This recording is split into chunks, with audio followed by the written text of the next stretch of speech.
লেখিকা মহুয়া রায়ের সংসার সংলাপ। আজ কি রান্না হবে দিদি? মীরা প্রশ্ন করল প্রতিদিনের মতো দীপাকে। দীপা মানে দীপান্বিতা, চক্রবর্তী বাড়ির কন্যা সমা দীপান্বিতা। অবিবাহিতা না বলে চিরকুমারী বলা ভালো তাকে। দীপা গত মাসেই 48-এ পা দিল। দীপান্বিতা এখন নিজের ব্যাগ গোছগাছ করছে। হাত চালাতে চালাতে এ বাড়ির বহুদিনের রাঁধুনি মীরার দিকে এক পলক তাকিয়ে এসে বলল, কেন রে মীরা, বাড়িতে কি আমি ছাড়া আর কেউ নেই তোর এ প্রশ্নের উত্তর দেওয়ার? যা না, দোতলায় যা, গিয়ে চক্রবর্তী বাড়ির মালিক মালকিনদের জিজ্ঞাসা করগে যা, আমায় কেন জ্বালাচ্ছিস? মীরা তার দীপাদিকেই এ বাড়ির কর্ত্রী বলে জানে আর মানে, সুতরাং সে তার স্বভাব সুলভ হিহি হাসি সহ বলে উঠল, আহা দিদি, আজ সূর্যি কোন দিকে উঠল গো? তুমি কি না বড়দা ছোটদা কি খাবে না ভেবে নিজের শাড়ি কাপড় নিয়ে বসলে সাত সকালে? ওগুলো বুঝি রোদ্দুরে দেবে? তাই এখন তো ভাদ্র মাস আসতে দেরি আছে মেলা। এই বর্ষায় তুই থামবি মীরা, যা বলছি তাই কর।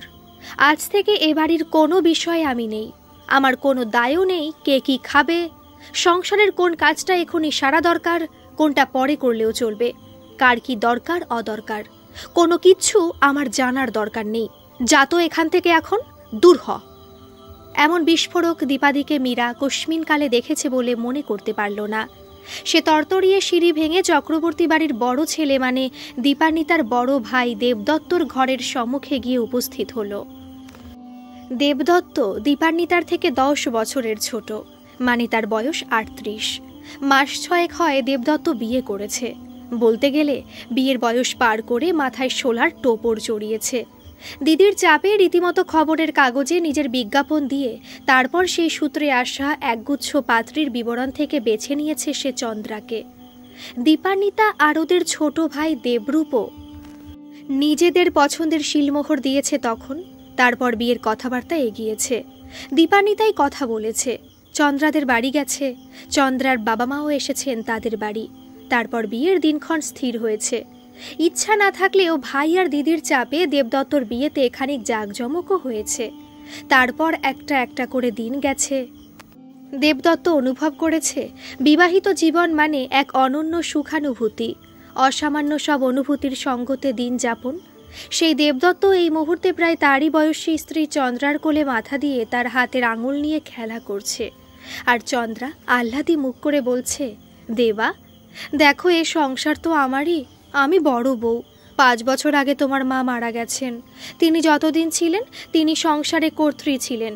তারপর না হয় তোমার দিদি সংসারের হাল ধরেছিল, তাও কিনা দীপা দিদি ভাইয়ের বিয়ে হয়নি, সেও এ বাড়ি রয়ে গেছে। তাই যদি সময় থাকতে বিয়ে হতো দি ভাইয়ের, তাহলে তো এতদিনে নিজের সংসারে স্বামী ছেলে মেয়ে নিয়ে এমন ব্যস্ত থাকতে হতো যে তোমাদের দেখাশোনা করা কেন, তোমাদের কথা ভাবারও সময় পেত না। তাহলে সারাক্ষণ কেন তুমি দিদি আমাদের 2 ভাইয়ের জন্য এই করছে সেই করছে করো বলো তো? দি ভাই করছে কারণ তোমাদের জন্য কিছু না করলে লোকেও তো যা তা বলবে তাকে। দেখো, পালক বাবা মায়ের গলগ্রহ হয়ে থাকা একরকম, কিন্তু পালক ভাইয়ের গলগ্রহ হয়ে থাকা তো আরও বিশ্রী ব্যাপার, তাই না? তা সেরকম গলগ্রহ হয়ে থাকার পরও যদি সেই ভাইয়েদের যত্ন আত্তি না করে, তবে দি ভাইকে লোকে বলবে কি? আর সে নিজের বিবেকের কাছেই বা জবাব দেবে। তাই জন্যই দিভাই তোমাদের জন্য ভাবে। আর তাছাড়া ঘরে বসে থেকে থেকে তো এমনি দিভাই কেমন জড়ভরত হয়ে গেছে, তার উপর যদি হাত পা না নাড়ে তবে তো একেবারে অচল হয়ে পড়বে। তাই হাত পা নাড়ে কাজকর্ম করে। সময় থাকতে তোমার মা মানে আমার শাশুড়ি মায়ের তার এই পালিতা মেয়েকে বিয়ে দেওয়া দরকার ছিল। কেন যে তিনি মেয়েকে চিরকাল আইবুড়ি করে রাখলেন বুঝি না। এখন ভাইয়েদের সংসারে কথা বলছে চন্দ্রা স্বাভাবিক গলাতেই, সুতরাং কথাগুলো ভেজানো দরজার ওপার থেকে মীরার কানে এলো। ও চন্দ্রাকে যথেষ্ট সমীহ করে চলে, কারণ চন্দ্রা যে অত্যন্ত মুখরা তা মীরা বুঝে গেছে। তাই সে আর সাহস পেল না আগেকার মতো বর্দা বলতে বলতে হাঁকডাক করে ওদের ঘরে ঢুকে পড়তে, আর তারপর বলে উঠতে, ও বর্দা গো, শিগগির গিয়ে দেখো দীপা দিদি বড্ড অভিমান করেছে গো, কিছু একটা হয়েছে দীপা দিদির। তার পরিবর্তে বরং আবার পায়ে পায়ে সিঁড়ি ভেঙে একতলায় নেমে রান্নাঘরে ঢুকে জলখাবারে তরকারি কাটতে আলুর ঝুড়ি আর বটি নিয়ে বসলো মীরা। আর আলুর খোসা ছাড়াতে ছাড়াতে ভাবল, এ বাড়িতে অশান্তির ঝড় উঠল বলে। দীপা দিদি এখন কি করে কে জানে। এখন সকাল ৮টা, আজকে দেবদত্তর অফিস ছুটি, দেবরূপেরও তাই। ছুটির দিন দেবরূপ আবার বেলা 10টার আগে বিছানা ছাড়ে না। দেবদত্তর বেডটি খাওয়া অভ্যেস। বিয়ের পরবর্তী 2 মাস পর্যন্ত সেই বেডটি একতলা থেকে দীপান্বিতা তৈরি করে মীরাকে দিয়ে পাঠিয়েছে। দিভাইয়ের তৈরি বেডটি ছাড়া দেবদত্তর চলতো না। এ অভ্যাস তার একদিনের না, সে কলেজে পড়ার সময় থেকে এই নিয়ম চলে আসছে যে দীপান্বিতা সকাল 6টায় উঠে বড় ভাইয়ের জন্য চা করে তার ঘরে দিয়ে আসবে। আর দেবদত্ত সেই চা খেয়ে ভোরবেলা পড়তে বসবে। তারপর দিন গেছে, দেবদত্তর অনেক রুটিন পাল্টেছে, কিন্তু দিভাইয়ের তৈরি বেডটি পান করা অভ্যেস পাল্টায়নি। তারপর একদিন চন্দ্রা দীপান্বিতাকে যখন বলেছে, রোজ রোজ মীরা গিয়ে বিশ্রীভাবে দরজার কড়া নেড়ে ওদের ঘুম ভাঙায়, তা বিন্দুমাত্র ভালো লাগে না চন্দ্রার। এখন থেকে দেবদত্তর চা চন্দ্রার নিজের ঘরে ইলেকট্রিক কেটলিতে করে নেবে। ভারী তো 1 কাপ লিকার চা। সেইটে পৌঁছে দিতে গিয়ে বাড়ির রাঁধুনি এমন করে ঘুম ভাঙায় যে সকাল সকাল মাথা ধরে যায় চন্দ্রার প্রতিদিন। আর চন্দ্রার কথার সুরে সেদিন শুধু নালিশ নয়, কেমন একটা সাবধানবাণীর চোরা স্রোত মিশে আছে বুঝে দীপা নিজের কাজ থামিয়ে চন্দ্রার ভারী কী ধরনের মুখটার দিকে এক পলক চেয়ে হঠাৎ থম মেরে যাওয়া পরিস্থিতিটাকে হালকা করতে হেসে বলেছিল, এই তো গুড গার্ল, বরের সকালের প্রথম কাপ চাটা নিজের হাতে করে দেওয়ার পরিকল্পনা করে খুব ভালো করেছিস। বড়রও খুব ভালো লাগবে দেখিস তোর হাতের তৈরি দিনের প্রথম চায়ে চুমুক দিতে। আর সেদিনের পর থেকে দেবদত্তর দীর্ঘকালের অভ্যেসে ছেদ পড়েছে। তাও না হোক 1 মাস 4 হলো ঘটনার। সেই দেবদত্ত বউয়ের আহ্লাদি মুখখানা দেখতে দেখতে বলল, কথাটা তুমি ভুল বলনি চন্দ্রা, তুমি বড় বউ, তুমি এ সংসারের কর্ত্রী ঠিকই তো। তবে কথা হচ্ছে দিভাইয়ের কোথাও যাওয়ার উপায় নেই বলে তাকে এ বাড়িতে আশ্রয় দেওয়া হয়েছে বলে প্রতিদান হিসাবে সে আমাদের দেখাশোনা করে সংসারটা মাথায় করে রেখেছে, এমনটা কিন্তু নয়। দিভাই যে বলতে গেলে আমাদের জন্য নিজের জীবনের সর্বস্ব বিসর্জন দিয়েছে, এই কথাটা তুমি মানো বা না মানো, আসলে কিন্তু ভীষণ রকম সত্যি। আর তার থেকে বড় সত্যি, ও আমাদের 2 ভাইকে প্রাণাধিক ভালোবাসে। দেবদত্তর দিদির গুণকীর্তন শুনে চন্দ্রার বিরক্তি লাগছে খুব, তবে ঠোঁটের কোনায় হাসির আভাস ঝুলিয়ে সে বলল, সে ঠিক আছে, তবে এখন আমি এসে গেছি। এখন তোমাদের দিভাইয়ের উচিত আমার সংসারের, আমার স্বামীকে যত্নআত্তির দায়িত্বটা আমার হাতেই সঁপে দেওয়া। বউয়ের বক্তব্য কি কানে গেল না দেবদত্তর? সে কি তখন পুরনো দিনে ফিরে গেছে?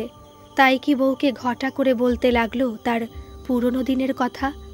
হবেও বা ছেলেদের মন, তা কি আর অত বাঁকাচোরা গলিঘুচিতে ঘোরে সংসারে নিজের প্রাধান্যের ভাগ বাটোয়ারা নিয়ে অত ভাবে? বোধহয় না। তাই সে আপন খেয়ালে বলতে লাগলো, আমাদের বাবা তো শুনেছ কর্মরত অবস্থায় মারা গেছিলেন। দিভাই তখন বিয়ে পাশ করেছে সবে। আমি 11, ভাই 8, দিভাই 21।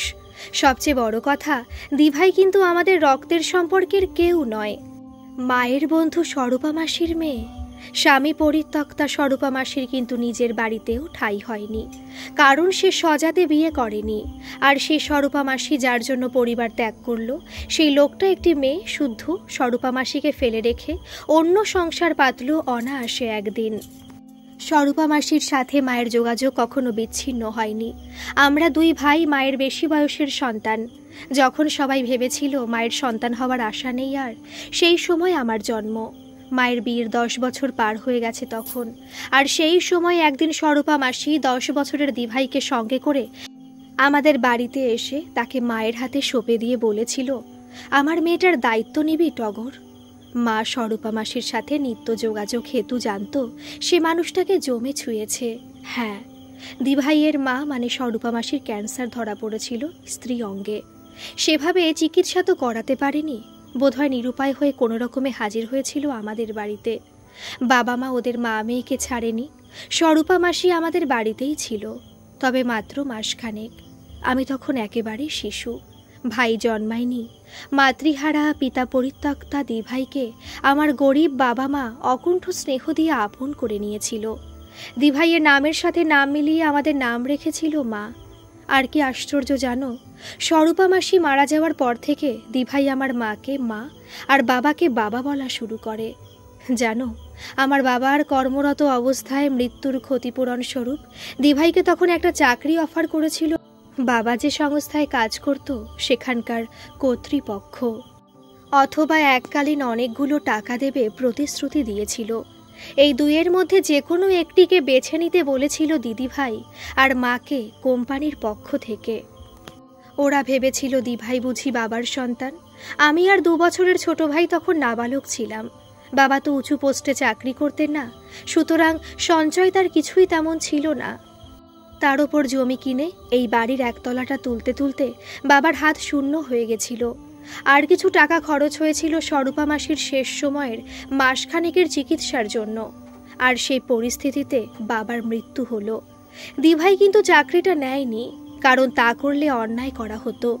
দিদিভাই স্পষ্ট বলেছিল আমি ওনাকে বাবা বলে মানলেও আসলে তো আমি ওনার সন্তান নই, সুতরাং এ চাকরি আমার প্রাপ্য নয়।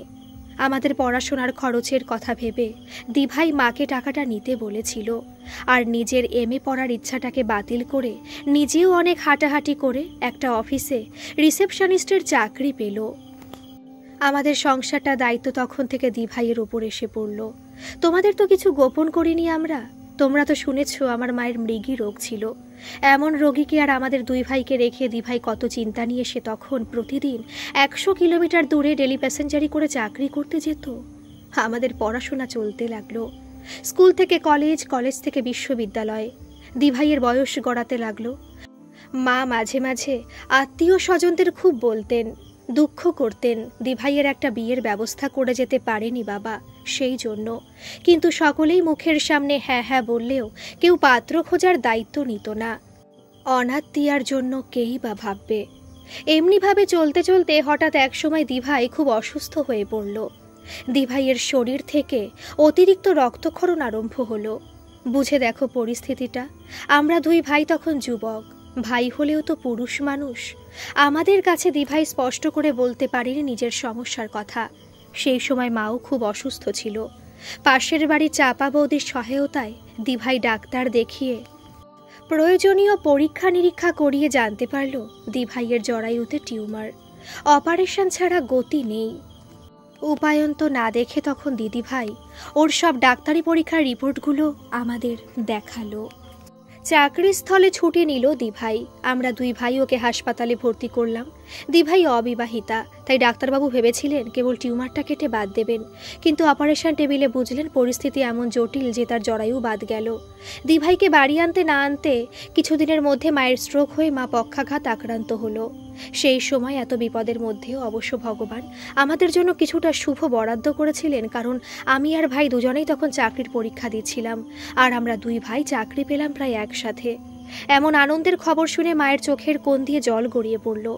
অসাড় ডান হাতের পরিবর্তে কাঁপা কাঁপা বাঁ হাত দিয়ে আমাদের 2 ভাইকে আশীর্বাদ করল মা। দিভাই এই সময় নিজের চাকরিটা ছেড়ে দিল মায়ের সেবা যত্ন করার কারণে, কারণ এমন মানুষটাকে তো আর একা আয়ার হাতে ফেলে রেখে 3 ভাই বোন বেরোতে পারি না। সুতরাং দিভাই চাকরি ছেড়ে মায়ের সেবার ভার নিল। তারপরও তো গঙ্গা দিয়ে কত জল বয়ে গেল। মা কবছর বিছানায় পড়ে থাকলো।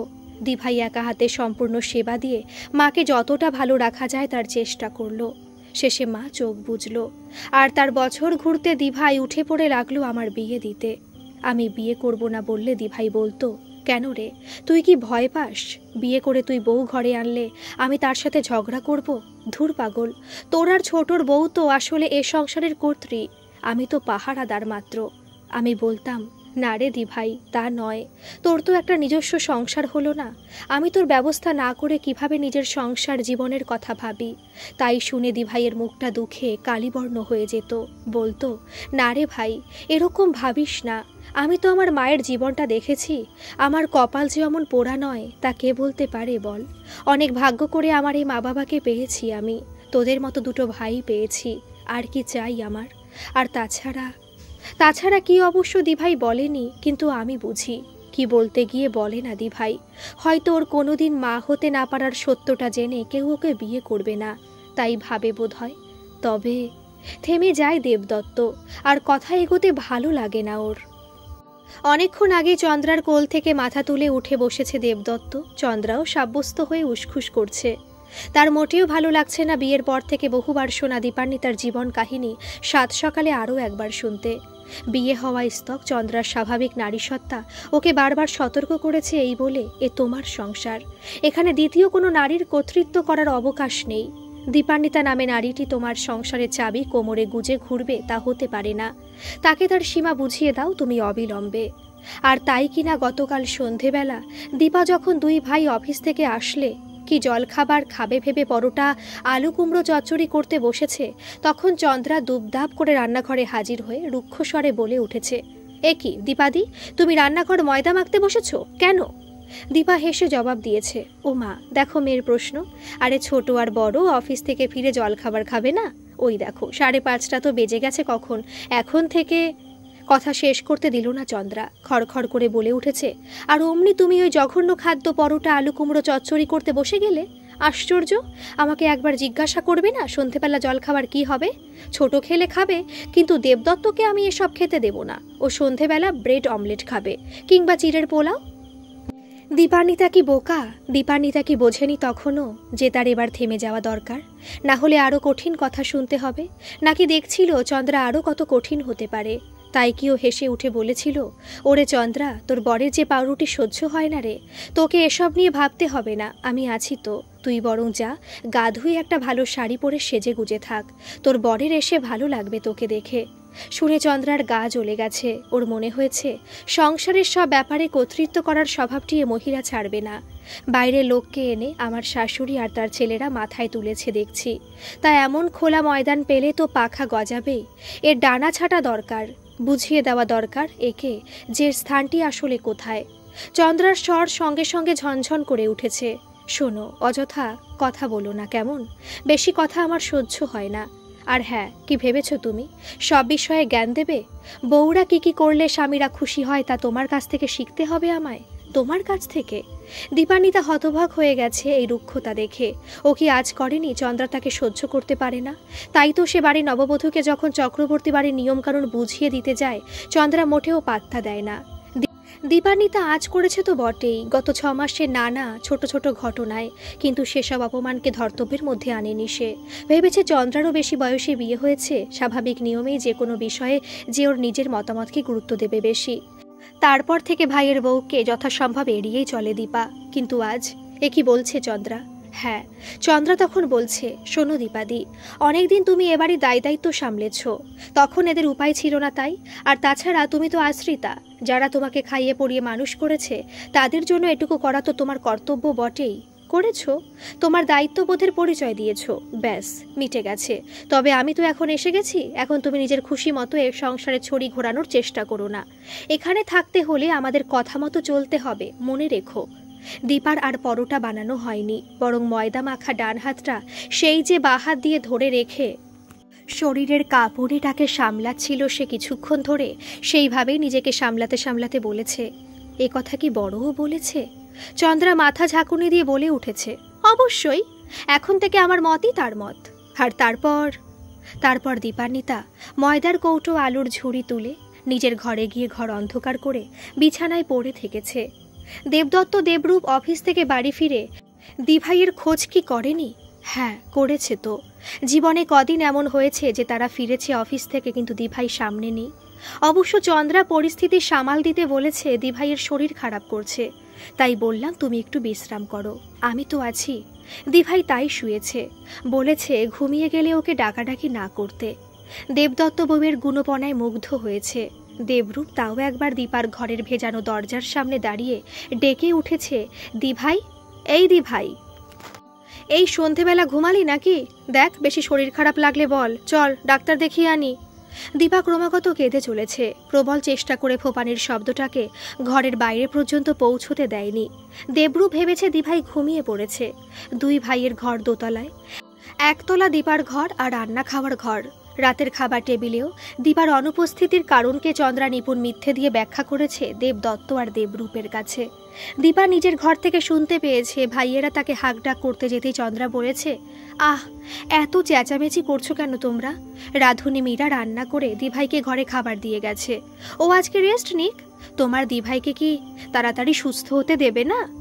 দীপা অবাক হয়েছে চন্দ্রার অভিনয় গুণের নমুনার এক ঝলক কর্ণস্থ করে। ওর ততক্ষণে কান্না থেমে গিয়ে মাথা যন্ত্রণায় ছিঁড়ে পড়লেও দীপা ভেবে চলেছে তার এরপর করণীয় কি।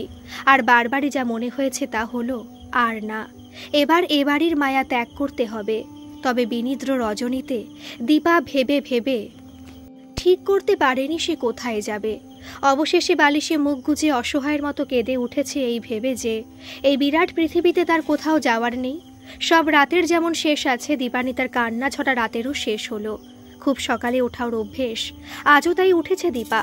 মনটা অসম্ভব ভারী, মনে হচ্ছে দেবদত্ত আর দেবরূপ ঘুম থেকে উঠবে কখন। ওদের না বলে তো চলে যেতে পারে না দীপা।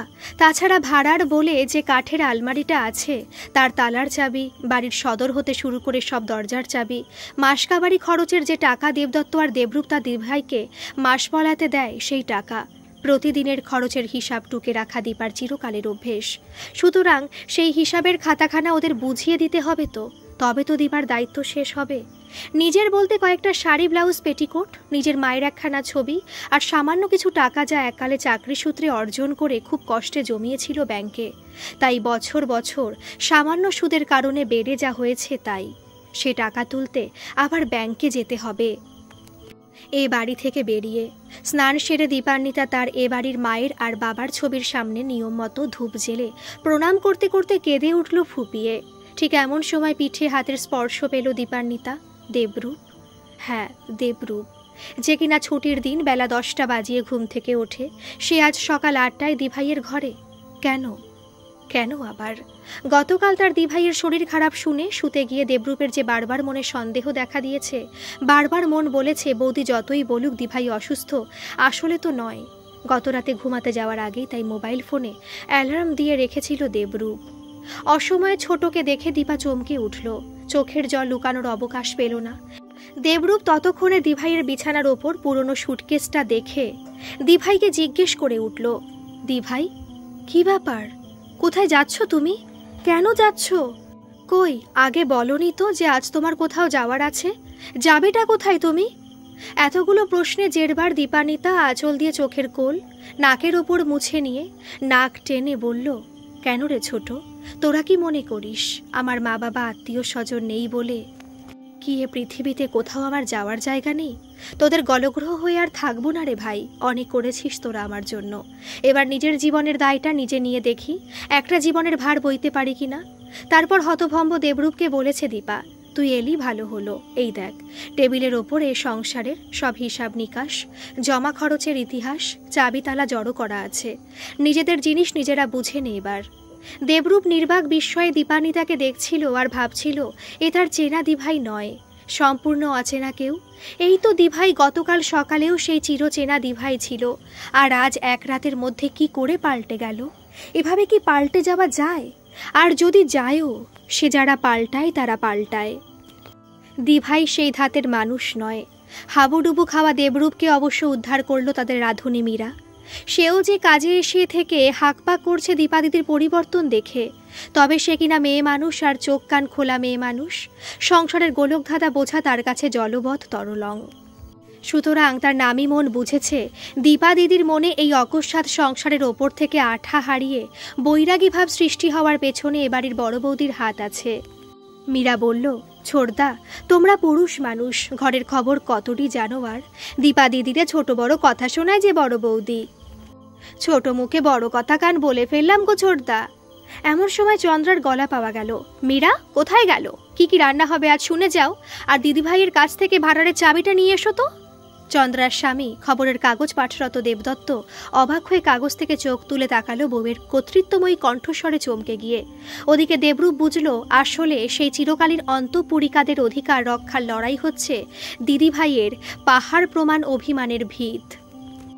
দেবরূপ জানে না এ লড়াই কি করে থামাতে হয়। দেবদত্ত জানে না তার কি করণীয় এ মুহূর্তে। দীপা তার ঘরে টেবিলের দিকে ইঙ্গিত করে বলল, মীরা এই চাবি, খাতা আর ওই খামটা বড় বৌদিকে দিয়ে আয়।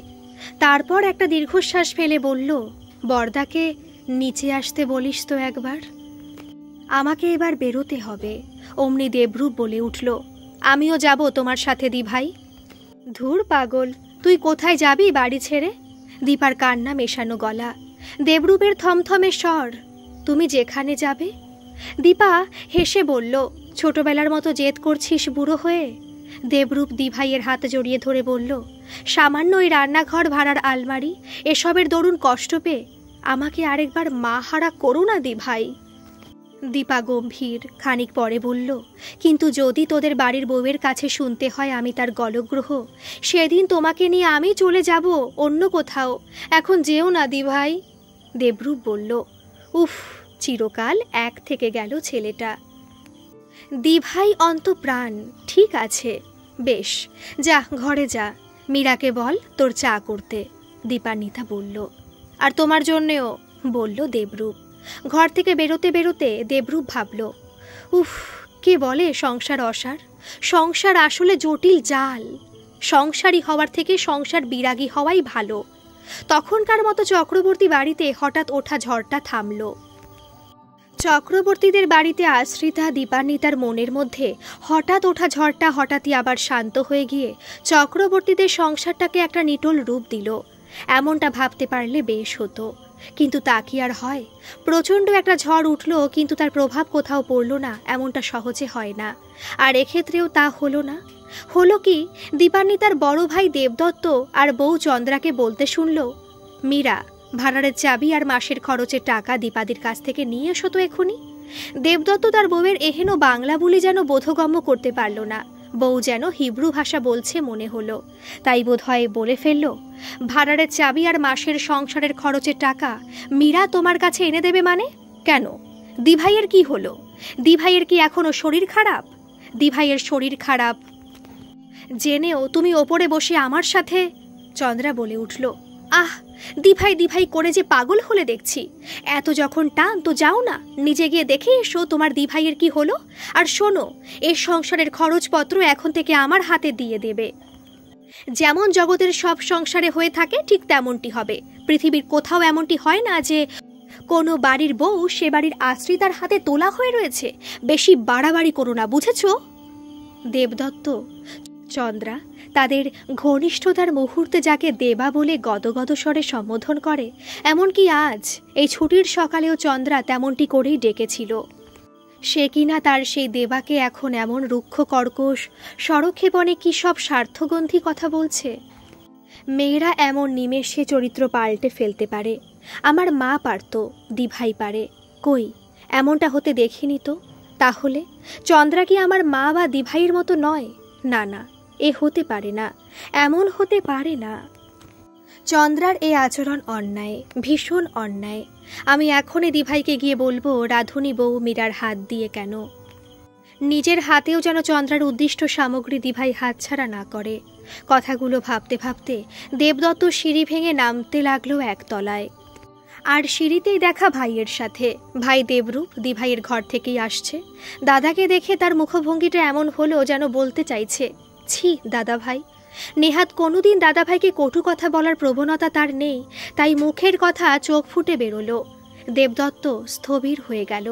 এর মধ্যে রাধুনী বউ মীরা, সরো সরো ছোড়দা, বরদা, ওপরে বৌদিমণি তলব করেছে, বলতে বলতে চাবির গোছা আর টাকার খান সমেত তরতরিয়ে দ্বিতলে ছুটল। সে কাজের বউ নিমেষে বুঝে গেছে এ বাড়িতে পট পরিবর্তন ঘটেছে। কার হুকুম তামিল করতে হবে ঝটিতি সে সম্বন্ধে যে ওয়াকিবহল। আর দেবদত্ত, সে তারপর কি করল কে জানে। কেন দেবদত্তর পা দুটো কি যে ভারী হয়ে গেল, আর গলাটা কেমন স্বরবিহীন হয়ে গেল যে বলার নয়।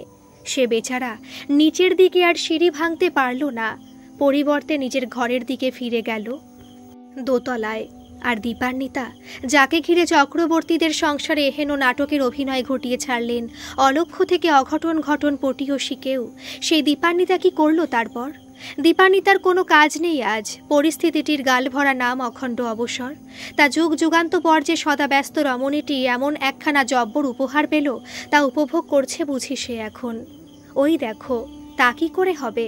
মানুষের স্বভাবই তো যারে পাই তারে চাহিনে, ভাবনার ওপর খানিকটা নির্ভরশীল।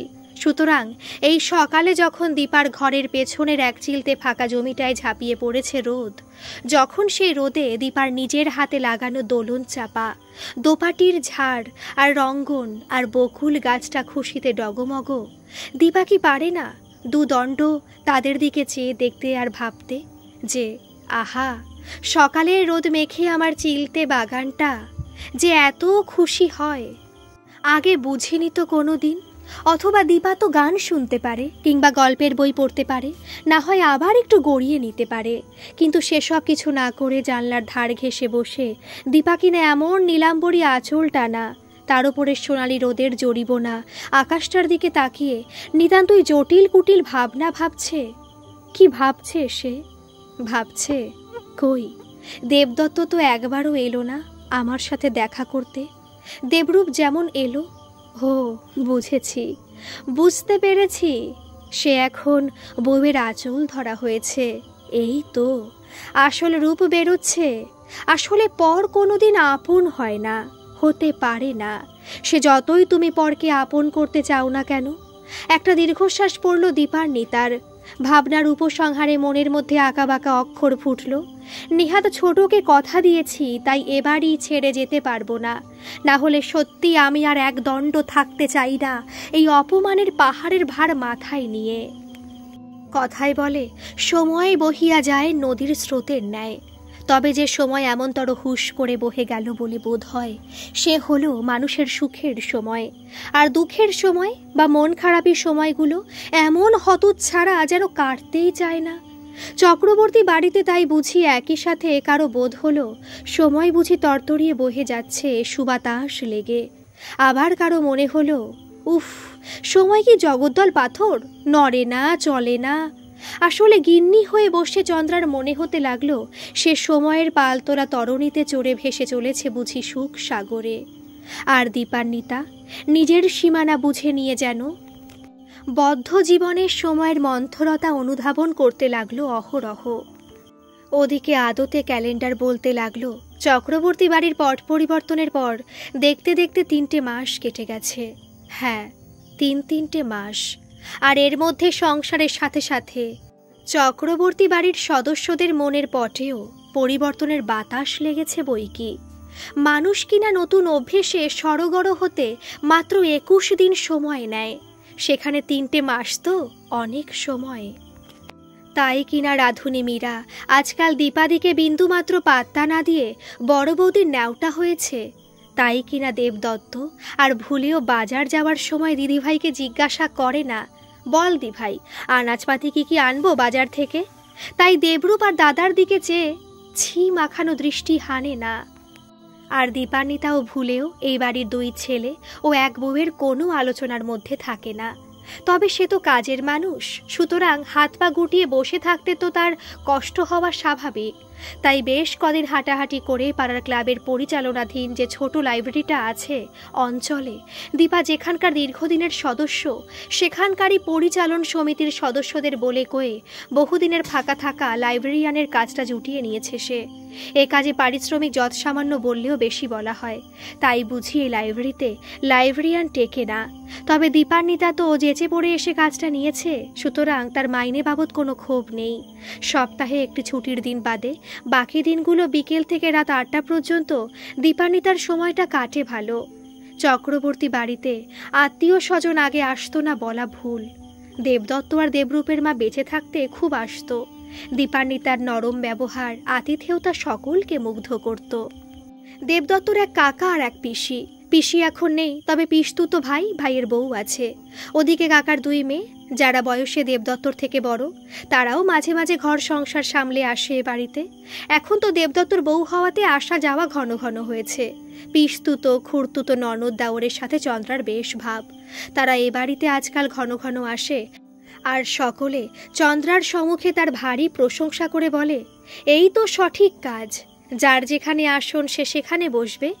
কাক নিজের পেছনে ময়ূর পুচ্ছ ঝুলিয়ে যদি ভাবে যে সে ময়ূর, তাহলেই তো আর সত্যিকারের ময়ূর হয়ে যায় না। চন্দ্রা বুদ্ধিমতী, চন্দ্রা কাজের কাজটি সময় মতোই করেছে।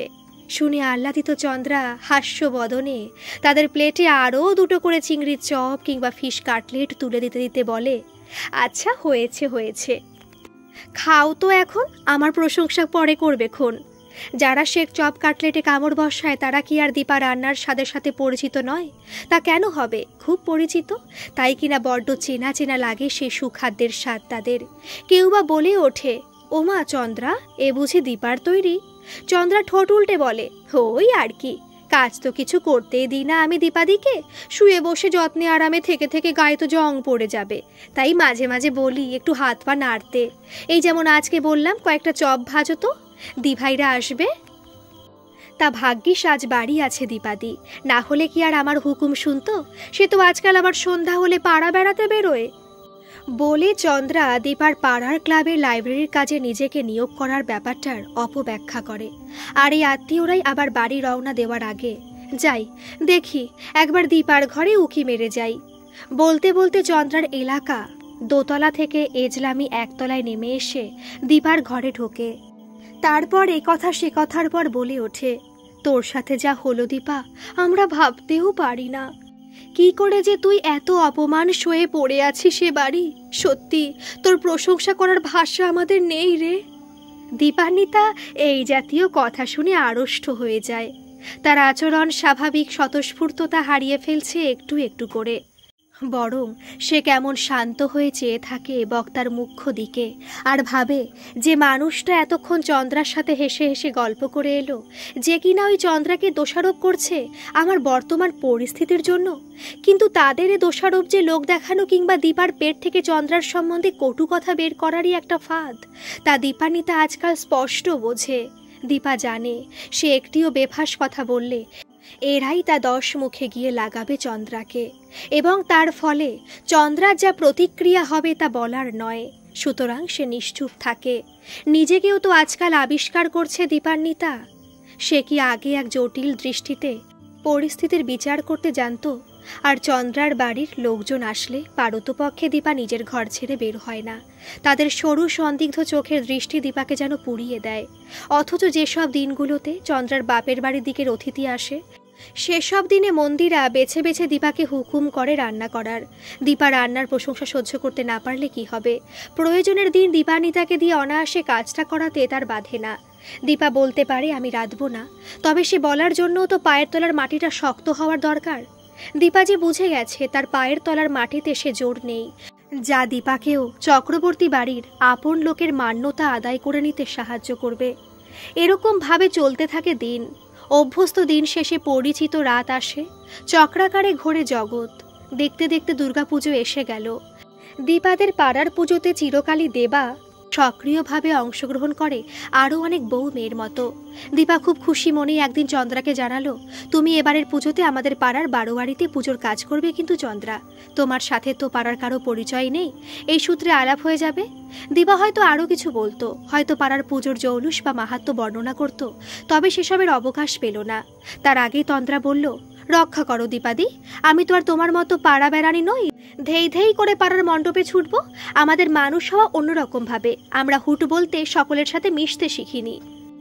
আমাকে নিজের সাথে গুলিয়ে ফেলো না। আর হ্যাঁ, পুজোর সময় সারাদিন বাড়ির বাইরে কাটানোর পরিকল্পনাটা কিছু কাটছাট করো কেমন, কারণ পুজোর সময় আমি আর দেবা বেড়াতে যাচ্ছি, বাড়িঘর তোমার জিম্মায় রেখে যাব, সুতরাং দায়িত্ব নিয়ে সামলিও। দীপার কালো হয়ে যাওয়া মুখের দিকে না তাকিয়ে চলে গেল দোতলায় চন্দ্রা। দীপার নিজের গালে চড় মারতে ইচ্ছা হলো। মনে মনে বলল, কেন রে দীপা, নিজেকে অপমানিত হতে দিতে কি তোর একটু বাধে না রে? কি ভেবেছিলি পুজোর দিনগুলোয় সব বিভেদ সব বিষাদ ভুলে দুই ভাই আর ভাইয়ের বউকে নিয়ে আনন্দ করবি? আরে মূর্খ, আর কবে বুঝবি তুই এদের কেউ না, এরা তোর কেউ না।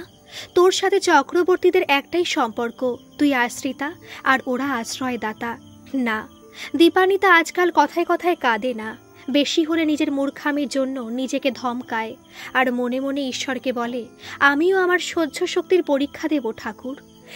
জীবনটাই তো আমার কত কত পরীক্ষা দিতে দিতে এ পর্যন্ত এলো, বাকি দিন দিন যদি এভাবেই পরীক্ষা নেবে ভেবে থাকো, ঠাকুর আমি পরীক্ষাই দেব। পুজো পার্বণ এলো আবার চলেও গেল এক এক করে। উৎসব ক্ষান্ত নগর জীবন তখন শীতের রুক্ষতা একটু একটু অনুভব করছে। সেই সময় চক্রবর্তী বাড়িতে খুব আলোচনা চলতে লাগলো চন্দ্রার খুব ইচ্ছা ওদের প্রথম বিবাহবার্ষিকী খুব ঘটা করে পালন করা হোক। দেবদত্ত অবশ্য এত ঘটা চায় না। দেবরূপ দাদাভাইকে উৎসাহিত করলো খুব বৌদির মতে মত মেলাতে।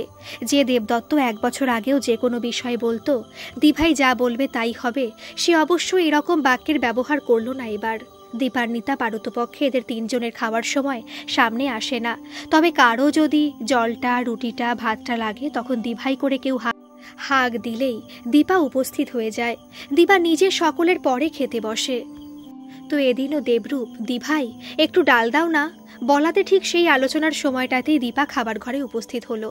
দেবদত্ত কেবল দিভাইয়ের দিকে একবারটি তাকিয়ে বোকা বোকা হেসে বলল, কি বায়না করে না চন্দ্রা? দীপাও স্বাভাবিক স্বরে বলল, বায়না বলছিস কেন? ওর এটুকু ইচ্ছার দাম তো তোর দেওয়া কর্তব্য। তারপর চন্দ্রার দিকে ঘুরে বলল, তোমার বিবাহবার্ষিকীর সব রান্না আমি করে দেব চন্দ্রা, বলো আমাকে কি কি মেনু হবে।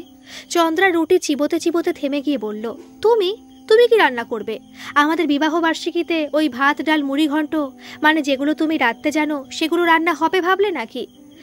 তারপর দীপার অবিমৃষ্যকারিতাকে প্রায় বিদ্রুপ করে বলল, সব অনুষ্ঠানে ওই সব রান্না চলে না বুঝলে দীপাদি। আর এবার আমার বিবাহবার্ষিকীতে এমন একজন স্পেশাল মানুষ আসবেন, তার কথা ভেবে আমি ঠিক করেছি অমুক হোটেল থেকে খাবার আনাবো বলে একটা বেশ বহুজন শ্রুত হোটেলের নাম বলল।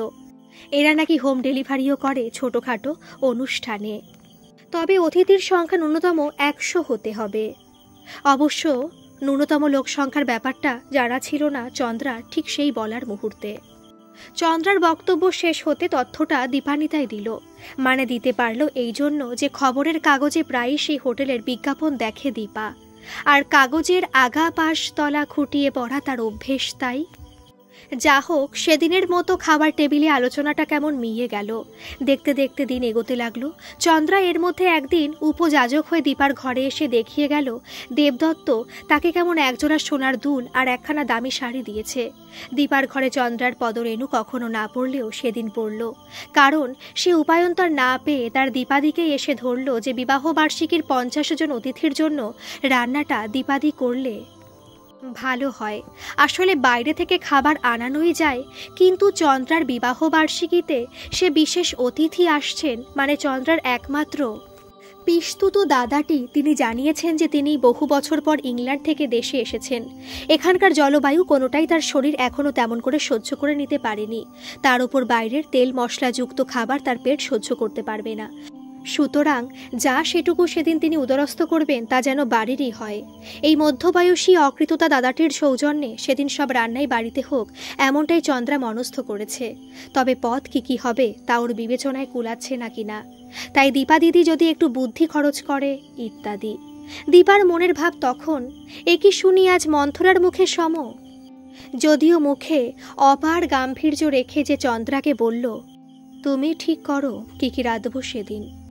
তোমার দাদাটি কি খেতে ভালোবাসেন সে সম্বন্ধে নিশ্চিত তোমার কিছু কিঞ্চিত ধারণা আছে, আর তা যদি না থাকে তবে দাদাকে ফোন করে জেনে নাও।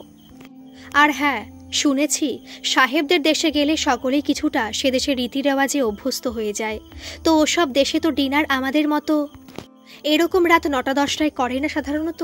তুমি তোমার অনুষ্ঠানের সময়টাও বলে দিও তাকে, তাতে মানুষটার সুবিধা হবে কি খাবেন তার সিদ্ধান্ত নিতে। বলে দীপা শেষে বলল, এবার আমাকে লাইব্রেরি যেতে হবে। তুমি ফোন টোন করে খবরাখবর নিয়ে মেনু কি হবে ভেবে নিও, সেই মতো বাজার করতে দিও বড়কে। হাতে তো আর সময় নেই, পরশু অনুষ্ঠান। অবশেষে চন্দ্রার বহু প্রতীক্ষিত বিবাহবার্ষিকী দিনটি এলো। ঘর বাড়ি সাজানোর দায়িত্ব থেকে রান্না সবই দীপাই করল। দেবদত্ত কতবার যে দিভাইয়ের মুখের দিকে কৃতজ্ঞতা দৃষ্টি হানল, তবে মুখ ফুটে দিভাইয়ের হাত ধরে বলা হলো না, দিভাই চন্দ্রা বড্ড অন্যায় করেছে, আর সেই অন্যায়কে প্রশ্রয় দিয়ে আমি ঘোরতর অন্যায় করেছি। দেবরূপ ছাদে ছোট একটা প্যান্ডেলের ব্যবস্থা করেছে। দেবদত্ত ক্যাটারিংয়ের কিছু ছেলেকে নিয়োগ করেছে। তারাই আপাতত ঘুরে ঘুরে অতিথিদের সামনে চা কফি ঠান্ডা পানীয় সঙ্গে দীপার বানানো চিকেন পকোড়ার ট্রে এনে ধরছে। বাড়িটা আলোয় ঝলমল করছে, ফুলের সৌরভে বাতাস ম করছে। মাঘ চলে যেতে বসেছে, ফাগুন আসবে কিছুদিনের মধ্যে। ভারী মোহময় এক সন্ধ্যা। দীপা তার সুঠাম শরীরে সাধারণ একটা ধনেখালির শাড়ি জড়িয়েছে, কোথাও কোনো সাজ নেই। রান্না শেষ করে গা ধুয়ে মায়ের ছবিতে সান্ধ্যকালীন ধূপ দেখাতে না দেখাতেই অতিথিরা আসছেন। বসার ব্যবস্থা একতলার বড় খাওয়ার জায়গাটায়। চন্দ্রা অসম্ভব সেজেছে, স্বাভাবিক, আজ তার বিয়ের বছর পূর্তি। দেবদত্ত পাজামা পাঞ্জাবি শালে নতুন করে বিয়ের বর। দেবরূপও পরিচ্ছন্ন সাজে নিজের 2-4 বন্ধুর সাথে আলাপরত। এমন সময় চন্দ্রা পিস্তুত দাদা অর্কবাবু এলেন। বয়স ওই 50-51। ইনি চন্দ্রাদের সব ভাই বোনের বড়। বোঝা যায় মানুষটি শরীর সম্বন্ধে বিশেষ যত্নবান। বাড়তি মেদ নেই শরীরে, চোখে মোটা ফ্রেমের চশমা, মাথায় একটু টাক, ওটুকু যা খামতি। তিনি আসার পর যে কোলাহলটা উঠেছিল তা শান্ত হতে ভদ্রলোক গুছিয়ে বসলেন এবং দীপান্বিতা সহ দেবদত্ত আর দেবরূপ বুঝল অর্কবাবু মানে অর্কপ্রভ চৌধুরীর সম্বন্ধে চন্দ্রা যেমন বলেছিল ইনি তেমনটি নন। ভারী হাসি খুশি দিলদরিয়া মানুষ মনে হয়। দীর্ঘদিন বিদেশে থাকার দরুন সে বাবদ অনাবশ্যক আত্মগরিমা ভদ্রলোকের নেই এবং বাঙালিয়ানার কোথাও কোনো খামতি নেই। অর্কখানি ধাতস্থ হয়ে চন্দ্রাকে তার আর দেবদত্তর জন্য আনা উপহারটি দিয়ে বলল, আরে বুড়ি, একটু গান বাজনার ব্যবস্থা রাখিসনি? সকলেই তো আমরা আছি। এলাম, খানিক হে হে করলাম, তারপর ডান হাতের কাজ সেরে চলে গেলাম। তা কি ভালো দেখায় রে? বরং একটু গান হয়ে যাক। এই বুড়ি, তুই ছোটবেলায় হারমোনিয়াম প্যাপও করতিস তো। নে, তুই আর দেবদত্ত ব্রাদার জোরে একটা গান গেয়ে ফেল শুনি। তারপর দুই পরিবারের উপস্থিত আত্মীয়বর্গের দিকে চেয়ে অর্ক বললেন, বহুদিন পর দেশে আসা তো, সব আনন্দ লুটে পুটে নিতে ইচ্ছা করছে। অর্কবাবু দরাজ গলার হাসিটা শেষ হতে দীপান্বিতা পাতলা কাচের কাপ প্লেট একটা ছোট ট্রে করে এনে ধরল তার সামনে। কাপে পাতলা লিকার চা আর নিমেষে তার সুগন্ধ পৌঁছল অর্কবাবুর ঘ্রাণে। উনি দীপার দিকে চোখ তুলে বললেন, আহ দারুণ। জানলেন কি করে? আমি মনে মনে এইটাই চাইছিলাম। দীপা হালকা হাসলে ওর গজ দাঁতটা দেখা যায়, গালে একটা টোল পড়ে। অর্ক কি হাসিটা দেখে মুগ্ধ হলো কে জানে, তবে কেমন স্পষ্ট চোখে চেয়ে রইলেন তো দুদণ্ড দীপার দিকে। ভারী অস্বস্তি লাগলো দীপার। এমন চাউনিও হয় মানুষের, যেন মুখ নয়, শরীর নয়, শরীরের ভিতরের কোনো গভীর কন্দরে দৃষ্টি নিবদ্ধ করলেন তিনি মুহূর্তের জন্য। দীপান্বিতা সরে যেতে গেল সামনে থেকে। অর্ক রেড়ে করে উঠলেন, আরে গেলে হবে, আপনার সাথে পরিচয়টা সারি আগে। বলে চেয়ার ছেড়ে উঠতে উঠতে বললেন, আমি অর্কপ্রভ, চন্দ্রার দাদা। দীপান্বিতা কিছু বলবার আগে হাত জোর করে প্রণামের ভঙ্গিমা করতেই চন্দ্রা একঘর লোকের মাঝে বলে বসল, দীপাদি আমার শাশুড়ি মায়ের প্রিয় বান্ধবীর মেয়ে। দীপাদির মা ডিভোর্সে ছিল। কথা কেন বলল তা চন্দ্রাই জানে। তো দীপাদির মামা বাড়ির দিকেও কেউ ছিল না, তাই দীপাদির মা মারা যেতে।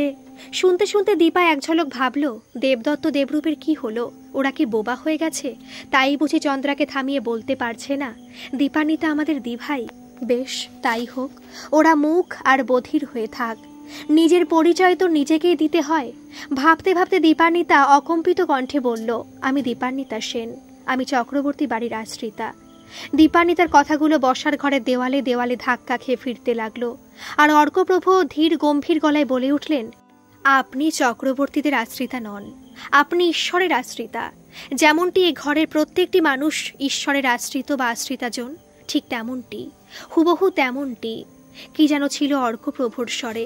দীপান্বিতা বুকের মধ্যে সেই স্বর পৌঁছে সেই 10 বছর বয়স থেকে এই আজ অবধি যত জমজমাট হয়ে যাওয়া কান্নার গলন ঘটালো যেন। এত চোখের জল নিয়ে দাঁড়িয়ে থাকা যায় না জনসমক্ষে, সরে যেতে হবে, লুকিয়ে পড়তে হবে অন্ধকারে। কিন্তু কি হলো, দাঁড়িয়ে কেন? আসুন, বসুন আমার চেয়ারটায়। মনে হচ্ছে খুব খাটনি গেছে, তাই তো? অর্কপ্রভুর কর্তৃত্বের স্বর স্থবির করেছিল দীপাকে। এমন সময় দেবদত্ত দুর্বল গলা পাওয়া গেল, হ্যাঁ দাদা, দিভাই আজ রান্নাবান্না সবটা সামলেছে তো, তাই বড্ড। ওহ দেবদত্ত, দীপান্বিতা তোমার দিভাই হন? বলনি তো এতক্ষণ। নতুন দেখা শ্যালকের বলা কথাটা একটু খোঁচার মতো লাগলো দেবদত্তর। চন্দ্রা অবশ্য ভিড়ের মধ্যে দাঁড়ানো ওর বর্দির কনুইয়ের গুঁতো খেয়ে পরিস্থিতির হাল ধরতে অর্কপ্রভুকে ন্যাকা ন্যাকা গলায় বলল, ও বর্দা, কি গান শুরু হবে তো, নাকি কেবল বাজে কথা হবে? অর্ক একটা বড় শ্বাস ছেড়ে বললেন, সত্যিই তো, বাজে কথার হাট বসিয়ে ফেললাম দেখছি। তারপর চেয়ারে উপবিষ্টা মুখে লজ্জার অরুণাভা মাখা আনত নয়না দীপার দিকে চোখ ফিরিয়ে বললেন, দীপান্বিতা, আপনি শুরু করুন।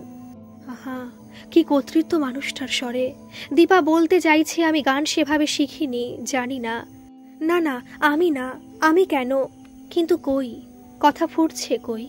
আবার অর্কপ্রভুর গলা, যেন ঘোষণা করছেন, এবার আমাদের ঘরোয়া অনুষ্ঠান শুরু হচ্ছে, গান গাইবেন দীপান্বিতা। মুহূর্তে পরিস্থিতি করায়ত্ত করার বিরল ক্ষমতা যে একা চন্দ্রারই নেই তা প্রমাণিত হলো এই মুহূর্তে। দীপা দুর্বল গলায় বলল, আমি গান তো শেখেননি, পারেন না তাই তো? তা বেশ তো, যা পারেন তাই গাইবেন, শুরু করুন। আরে বাঙালি মেয়ে এক কলি গান গাইতে পারে না তা কি আর হয় নাকি? অর্কপ্রভুর ঠেলা খেয়ে আর কি করবে দীপান্বিতা? ও ধরল রবীন্দ্রনাথের গান, ও চাঁদ চোখের জলে লাগলো জোয়ার দুঃখের পারাবারে। দীপান্বিতার অশিক্ষিত পটুত্ব মুগ্ধ করল কম বেশি সকলকে, আর সবচেয়ে বেশি অভিভূত হলেন অর্কপ্রভু।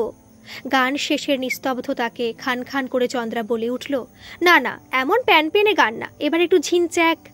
অর্কপ্রভু ভ্রু কুঁচকে নিজেরই ছোট মামার মেয়েটিকে একবার দেখে নিজেই লজ্জা পেলেন। মনে মনে ভাবলেন, ইস কি লজ্জার, এ তো আমাকেও প্রকারান্তরে এ বাড়িতে রিপ্রেজেন্ট করছে। দীপান্বিতা প্লিজ আমাকে ওর মতো ভাববেন না। কিন্তু মুখে তো কথা বলতে পারে না, তাই যা করতে পারে তাই করলেন। দেবদত্তর দিকে তাকিয়ে বললেন, আচ্ছা ভাইয়া, আমি এবার যাব, আজ আর বেশিক্ষণ বসা যাবে না। তারপর দীপান্বিতার দিকে চোখ ঘুরিয়ে বললেন, আমি কিছুদিন আছি, আবার আসবো, আসতে তো হবেই আমাকে। দীপান্বিতা এহেন চাহনির সাথে কখনোই পরিচিত নয়। সে ছটফট করে উঠে বলল, ও মা, সে কি, আপনি কিছু না খেয়ে চলে যাবেন?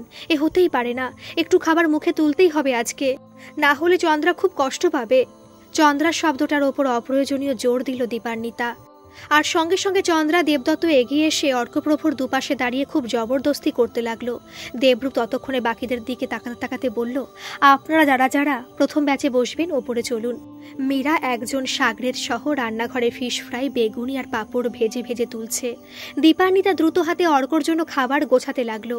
কবে খেয়েছে অর্ক এমন পরিপাটি করে সাজানো কাঁসার থালায় ভাত? এ থালা আর বাটি কটা আর গ্লাসটা তার ঘরের আলমারিতেই তোলা থাকে, তার টগর মাসির জিনিস। অনেকবার বলেছিল চন্দ্রাকে তার ঘরে নিয়ে যেতে, বোধহয় প্রয়োজন বোধ করেনি তাই নেয়নি। কি মনে করে তেঁতুল দিয়ে ঘষে ঘষে মেজে চকচকে করে রেখেছিল, মনে করেছিল চন্দ্রাকে গুছিয়ে খাবার দেবে ওতে। সবাই তো চন্দ্রা দেবদত্তকে কত উপহার দিল এই বিশেষ দিনে, তার আর কি বা দেওয়ার ক্ষমতা? আজকের বিশেষ দিনের মধ্যমণি চন্দ্রাকে দীপার পক্ষ থেকে এটুকু যত্ন উপহার দেবে। তবে এই মুহূর্তে কি মনে করে অর্কপ্রভুকেই গুছিয়ে খেতে দিল দীপান্বিতা। আর খেতে বসে অর্ক ভাবলেন, কবে এমন যত্নের ছোঁয়া লেগেছে তার জীবনে? আদৌ লেগেছিল কি আজকের আগে? দুটি নিঃসঙ্গ প্রাণ একঘর লোকের উপস্থিতিতেও সকলের অলক্ষ্যে পরস্পরকে স্পর্শ করল। এরপরের ঘটনা এরকম, অর্কপ্রভু নিজের উদ্যোগে দেবদত্তর কাছ থেকে দীপান্বিতার সম্বন্ধে জানতে চাইলেন একদিন। তারপরে দেবদত্তকে দিয়ে বলে পাঠালেন, যদি দীপান্বিতার অনুমতি থাকে তবে একদিন দীপান্বিতার সাথে দেখা করতে ইচ্ছুক। অবশ্য সবটাই নির্ভর করছে দীপান্বিতার চাওয়ার ওপর। দীপান্বিতা প্রথমে এক কথায় নাকচ করে দিয়েছিল এ প্রস্তাব। তারপর মনে পড়েছিল অনেকদিন আগে বলা টগর মাসি অর্থাৎ দীপার দ্বিতীয় মায়ের একটি কথা, সাদা ভাত পায়ে ঠেলতে নেই। কেন আচমকা মনে হলো অর্কপ্রভু প্রসঙ্গে কথা? যাই হোক, একবার যখন না বলা হয়ে গেছে আর কি হ্যাঁ বলা যায়। তাই সাদা আমন্ত্রণ পায়ে ঠেলে চুপচাপ আবার অভ্যস্ত তাল লয়ে জীবন কাটাচ্ছিল। এরই মাঝে অর্কপ্রভু নিজে একদিন এলেন চক্রবর্তী বাড়িতে। না, বোনের কাছে নয়, দীপার কাছে। এবং খুব স্পষ্ট করে অল্প কথায় দেবদত্ত দেবরূপের সামনে দীপান্বিতাকে জানালেন, তাকে দেখার পর অর্কপ্রভুর মনে হচ্ছে এতদিনের নোঙরবিহীন জীবনটাকে এবার তীরে ভেড়াতে চান তিনি। দীপা যদি এ প্রস্তাবে না বলে তাহলে তিনি ফিরে যাবেন আবার টেমসের তীরে। তার একলা জীবন যেমন কাটছিল তেমনই কাটবে।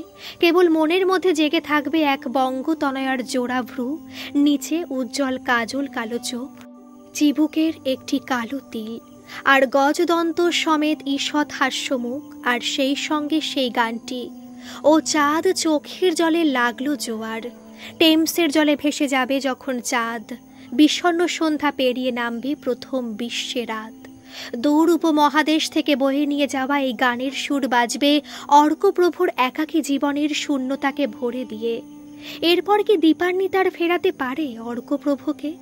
পারে না। আর পারে না বলেই দু বাড়িতে তোড়জোড় লাগে। বিয়েতে ঘটা তো হয়নি, তবে বিয়ে করব না বলে প্রতিজ্ঞাবদ্ধ অর্কপ্রভু যখন মধ্য বয়সে সংসারী হতে প্রস্তুত হলো, আত্মীয় পরিজনের অকণ্ঠ সাহায্য করল তার বিয়ের প্রস্তুতিতে। তাদেরই কারো বিশেষ চেনাশোনা থাকার সূত্রে রেজিস্ট্রি বিয়েটাও ওদের মাত্র কয়েকদিনের নোটিশেই সম্ভব হলো। নোটিশ দেওয়ার 1 মাসের মধ্যে বিয়ে।